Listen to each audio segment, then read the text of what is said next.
Sometimes, all it takes is one moment, one decision, one shot attempt, or a brain malfunction to change the course of an entire career. How many will still judge a certain player, what they did in their 20s, decades later, everything else they done becomes irrelevant? Let's dive into some of the most high-stake moments that unraveled promising players, how just one mistake became the turning point that haunted their basketball legacies. Thankfully for the great players on this list, they're in the Hall of Fame, which many greats can look back on. But if there was ever such thing as an absolute travesty walk of shame, these will be some of the strongest nominees. Starting with the famous Nick Anderson epic choke job. Longtime Magic fans get tragic shivers when they hear his name. The missed breaks absolutely ruined his game. Legendary walk of shame, career never the same. Only because he couldn't aim. Losing to the Rockets, Orlando self-destructed in flames. His legacy forever defamed. Having the chance to ice game 1, missing all 4 free throws. Kenny Smith then tied it with a 3, Hakeem won it in overtime. Had Orlando won, perhaps they gained confidence and momentum, but the young guys collapsed in demise. The 27-year-old was supposed to enter his prime. His numbers and free throw percentage dipped to 60%, went from borderline all-star to biggest chokester of his decade. Forever most remembered for missing the 4 most important shots of his career when he only needed to hit 1. The modern day Nick Anderson, Joe absolute travesty of the Brooklyn Nets, a former 3-point champ, 2-time 3-point percentage king, coming off 5-year 75 extension, couldn't miss all regular season long, shooting 47.5% from deep, excelled best against bad teams with no pressure. Not only did Harris destroy his image overnight, also ruined Kevin Durant's legacy with his toe on the line. With Kyrie out after game 4 and Harden on one leg, Harris didn't just choke once, but multiple times throughout the series. After Brooklyn went up 2-0, proceeded to shat the bed, averaged 7 and 5, 26.5% shooting, went a disgusting 8 of 33 from deep, most of them wide open looks, especially game 3. Missed the open 2 while up 1, resulted in the Drew Holiday game-winning layup, a forgotten terrible 5-point game 5 performance thanks to Durant's 49 and old man Jeff Green bailing him out. Harris only had one job all series, but shot brick after brick after brick, the definition of one of the biggest travesties in the 3 and no defect contract era. Durant basically had nothing left game 7, desperately needed somebody to just hit a damn shot. Harris just had to knock down the open 3. He's made thousands of times at practice. All his bricks could have been forgotten if he was just able to hit that one shot. The miss in overtime that arguably cost Brooklyn the title, only needing to overcome Atlanta round 3 and Phoenix in the finals, a game that forever haunts KD. By Lopez comes to Harris, who fires and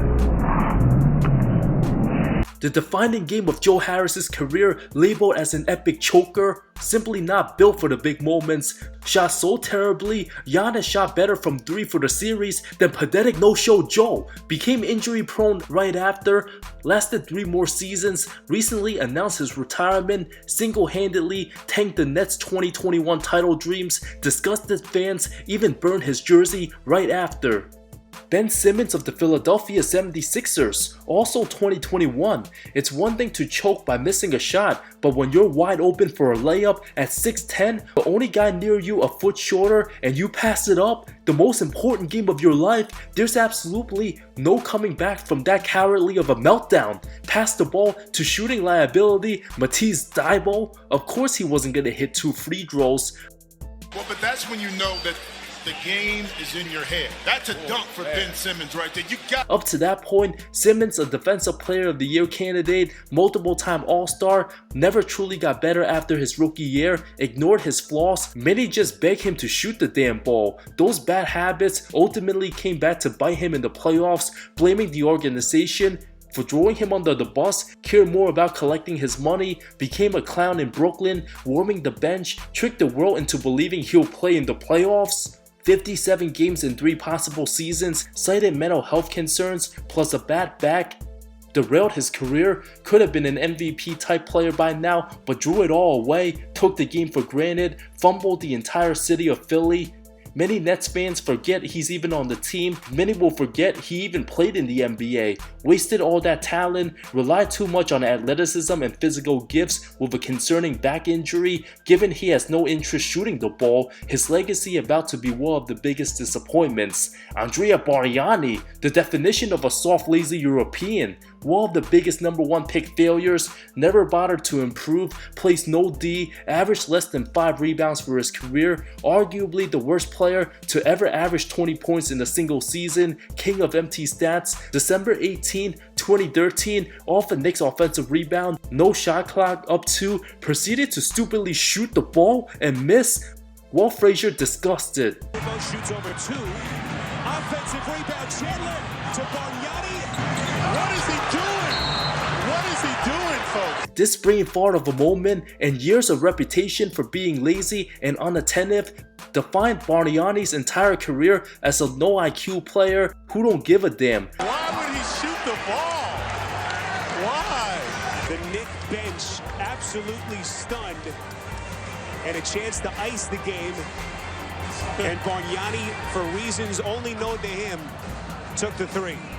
Born 7 feet with some talents, after that shot, one more iconic memorable meme, believing he can fly, falling awkwardly, summing up his entire career, then out the league after 2016 at 30. Brandon Knight, nobody took more L's than the 8th pick of the 2011 draft. The human blooper machine, played 9 seasons in the NBA, never made the playoffs, from getting crossed up by Kyrie to absolutely obliterated by DeAndre Jordan, forever cemented his legacy, ended on the wrong side of the biggest Lap City highlight, leading to his 2014 overtime meltdown. Could have won the game easily off a steal, absolutely smoked a wide open layup, still haunted by the ghost of DeAndre Jordan when near the basket, forever cemented for his lowlights. Nobody remembers any of his highlights, a classic guy for the NBA Memes Hall of Fame. Denzel Valentine. Lasted 5 seasons in the association, nothing more than an ISO scorer. The April 24th, 2021 game will forever haunt his career, never anything more than a role player. Decided to pull up a 35-footer, lots of time left, only for the announcers to roast the heck out of him. No. Oh my goodness, Valentine! No, Whoa, no! No. That is not the shot! No. A death sentence to a short NBA career, getting annihilated. Oh my god, no! Man, he's by the hash. That's Steph Curry range right there. Come on. Not in a 2-possession game when you've worked this hard to get back in it. You can get a better shot. Easily his most memorable moment, only lasted 33 more NBA games after. Regardless of that moment, Valentine was already on his way out the league, overshadowing his embarrassing moment from getting coked by a Drew Leaguer back in 2018 and roasted for bad defense. The sequence of Valentine's ill-advised 3 will forever stand, being one of the best and funniest calls in NBA history. Former 2-time All-Star Frank Sylvie of the LA Lakers, who just passed away August of this year, had the golden opportunity to dethrone the almighty powerful Celtics. Game 7, 62 finals, tied in regulation, missed an open 12-foot jumper, ended up ringless. Sylvie would have been forever a hero for the 60s Lakers, who didn't win a title in Los Angeles 3 years after Russell retired, a shot that haunted the franchise for decades. West and Baylor having 7 cracks at Boston in the finals, losing every time. Before Showtime, LA used to be a cursed franchise. Jerry Stackhouse and Josh Howard 2006 NBA Finals, a combination of Dirk underperforming, the team planning on a parade after Game 2, Stackhouse stupidly committing a flagrant on a Shaq fast break, blowout Game 4, suspended for Game 5, his team could have gotten an extra boost, resulting in a 1-point overtime loss. Josh Howard missed 2 key free throws down the stretch before clutch baskets by Gary Payton and Dirk. Wade draws a controversial foul. Howard stupidly calls timeout in between free throws, forcing his team to inbound full court, having Devin Harris launch a Hail Mary, the biggest brain farts of all brain farts. Despite the reffing favoring Miami, the Heat won 3 of those 4 games by 1 possession. Dallas late game execution down the stretch severely hurt them. Howard never recovered from that moment, became one of the most forgotten one-time All-Stars in the 2000s. Festus Ezeli, who wouldn't play another NBA game again after the terrible Game 7 2016 Finals performance, which led to Cleveland's 3-1 comeback. Starting at center for the injured Andrew Bogut, got attacked relentlessly on D, bullied down low by Kevin Love and Tristan Thompson. The terrible backup had no business playing any minutes in Game 7. Golden State up 4 with 5.5 left in the game, was taking the momentum before James aggressively hunted down Festus, knowing he'd be dumb enough to jump for the shot fake, resulted in 3 made free throws, something Bogut or any other good big wouldn't have fall for, followed by Curry's stupid behind the back pass. Ezeli, then too scared to get up on Bron, gave him room to drain a 3, ultimately leading to Golden State's demise. Harrison Barnes, choking games 5-7, combined 5 of 32 shooting, was so bad Kerr needed to have Festus and Anderson Varejao take some of his minutes, ultimately the reason for Golden State landing KD, only to choke again. 2023 playoffs against his former team, had the chance to go up 3-1 but blew the game winner, only increased his reputation as a hardcore choker. Courtney Lee, Game 2 2009 Finals, the perfect chance to go home for 3 games, tied 1-1, a perfect delivered lob only to miss, failing to take advantage of the golden chance at the title. Despite having a productive 12-year career as a 3-and-D, Lee never came close to making the finals again. At least Dwight Howard would win a title 11 years later after missing key free throws Game 4. Had Lee made that layup and Orlando loses in 6 or 7, perhaps the franchise wouldn't have made that Vince Carter trade. The Magic proceeded to lose Game 2 and 4 in overtime, a series Magic fans still hasn't recovered from. Kwame Brown falling for Tim Thomas pump fake, Game 6 2006 would have been a massive upset in the 2-7 matchup. Kwame actually played some of his best ball, first 6 games of the series, averaged 14 and 7, punished the small ball Suns, did everything right, and even had fans chanting his name during Game 3, but after a Marion offensive rebound off a Nash missed 3, Brown quickly tried to close out on Thomas, jumped heavily, resulted in an open dagger to tie things up. Only one more stop the Lakers needed to advance and play the Clippers in the semis and likely beat them to go to the conference finals. Lakers lost in OT. Brown later struggled and got humiliatingly booed less than 2 years later. Then traded for Pau Gasol, everybody took shots at him, the player most associated with the word boss only to defend himself, later becoming one of the biggest voices in basketball after the Matt Barnes-Steven Jackson drama. Vlade Divac's Game 4 2002 Conference Finals, clinching to a 2-point lead, a huge chance at a 3-1 advantage. Despite all the bad officiating Game 6, his team blew a 20-point lead, the cause of Sacramento's demise after stopping Kobe and Shaq down low. Vlade stupidly tipped the ball, hoping time run out, only ending up in Robert Horry's hands of all people, a shot that saved the Lakers. Had Divac tapped it any other direction, the Kings might have won that 0-2 title. The one-time All-Star ended up ringless. George McGinnis, Game 6 77 Finals, missed a game-tying jumper, prevented a Game 7, later traded. One of the reasons why he's not as remembered by today's generation, given his talents as a physical specimen. Michael Ruffin purposely throws the ball up in the air while up 3, miscalculating the time, leading to a Mo Peterson Hail Mary 3. Ruffin, and the play continues. Peterson got it! I don't believe it! I don't believe it! Summing up the pathetic Wizards franchise all these decades, Ruffin, already a below-average NBA player, could have just been forgotten all around, but he will forever be remembered for that. Some all-time great superstars includes Karl Malone getting picked by Jordan, Game 6 98 Finals, Michael anticipating Utah's game plan, the GOAT proceeded to cross Brian Russell, a solid player in his own right, forever remembered getting abused by the greatness of The Last Dance. Malone already had his disappointments, Game 1 97 Finals, after Pippen told him the mailman don't deliver on Sundays, proceeded to miss both free throws, leading to a Jordan game winner.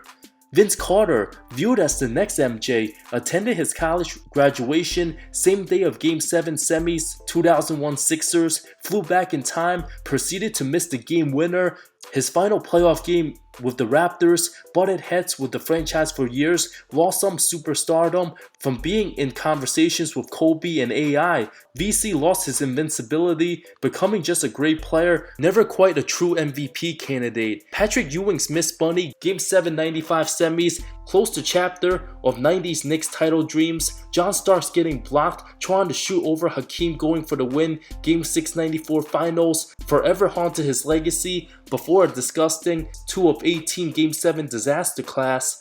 Charles Smith, 93 conference finals, only getting stopped numerous times at the rim, most remember for being soft at 6'10", getting stuffed 4 times at the basket. Knicks had a real chance taking command of that series, but the defense of Jordan and Pippen says otherwise. Sam Decker, the GOAT of Shaq in the Full Hall of Fame, only remembered for his funny walk of shame, doesn't get any worse than that.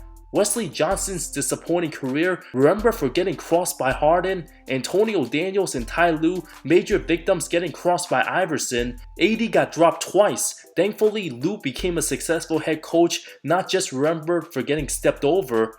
On to some bad luck injuries. Chris Webber, 2003 semis, Game 2 in Dallas, a series the Mavs needed to win in 7. Why the heck did Sacramento think it was a good idea to go for a lob, down 26? Causing the beginning of the end for Prime C Webb and the franchise. The devastating ACL tear more than likely cost his team the title. Came back late 04 season, became a shell of himself, disrupted team chemistry, fell to Minnesota in the semis, had one last hope, missing a game-tying 3 in Game 7. 20 more years later, that was the last time Sacramento got past the first round.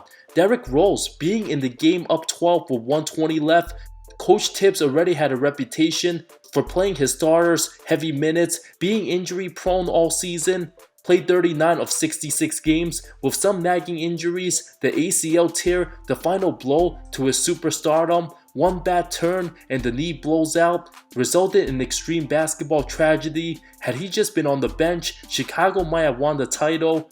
That injury still haunts the franchise to this very day. Gordon Hayward's freak accident opening night 2017-18 season, snapped his ankle going up for an alley, never the same after. Being his very first game with Boston, one of the most disgusting moments to ever happen on the court. The whole arena dead silence, only shown glimpses of his former self here and there. Recently announced his retirement. Had that never happened, he might have won a title with Boston and more than likely still be in the league. Terrible incidents involved malice in the palace. The Red Hot Pacers had their best team. The brawl started after Ron Artest committed a hard foul on Ben Wallace. Garbage time blowout. Ron's suspension tarnished his image a bit, but eventually won a title with 2010 Lakers, while teammates Jermaine O'Neal and Reggie Miller ended up ringless, haunting them forever. While Phoenix Amari Stoudemire suspended for Game 5 due to Robert Horry's hip check, leading to San Antonio winning in 6. Stat and Steve Nash retired ringless, while teammates Sean Marion and Boris Diaw had their titles with different teams. The terrible incident of Kermit Washington's punch knocking out Rudy Tomjanovich ruined both of their careers. Rudy T needed facial reconstruction and thankfully alright after. The most violent act ever done in an NBA game. If that happened today, Washington would be banned from the league forever and possibly face jail time. Washington did end up in jail for other reasons. The gun possession between Gilbert Arenas and Javaris Crittenton, December 2009, both fought over a game of cards. Arenas already signed his 8-figure contract, owed his teammates some money, later pleaded guilty to felony charges. Latrell Sprewell went from being one of the next faces of the NBA to a troublemaker after choking head coach PJ Carlesimo, suspended 68 games, damaged his reputation big time, making many forget he made first team All-NBA in just his second season. And finally, Jordan Poole getting clocked by Draymond, now the laughingstock of the NBA. His career likely never recovered from that incident. To a lesser extent, still embarrassing moments, but didn't totally destroy their careers. Derek Harper dribbling out the clock, Game 4, 84 conference semis, huge rookie mistake. His team went on to lose in overtime and the series in 5 games. J.R. Smith, very similar situation. Game 1 2018 finals, dribbled the clock. Even if Cleveland had a chance that game, at best, series would have been 4-1 instead of a sweep. Smith later rewarded winning a title, riding the bench for the bubble Lakers, and DeAndre Jordan's career supposed to end after launching a football Hail Mary pass, summarized the Lakers season in a nutshell, waved right after, proceeded to keep playing for years, won a title the year later with the Nuggets. It's almost 2025, DeAndre Jordan's still in the NBA. DeAndre Ayton's lack of hustle on Jokic. His body language showed he quit on the team, traded to Portland for an inferior player, wasting away his talents. One of those guys who hit the genetic lottery, after getting his money, stopped caring. Of course, Kevin Knox getting manhandled in Summer League by Zion got all his basketball powers taken away from him, just like Space Jam. All these terrible bad possessions can happen at any given time. With the margin for error razor thin in the NBA, a single mistake or embarrassing possession can define your legacy forever. For more unique topics, subscribe to my channel. More great stuff coming soon.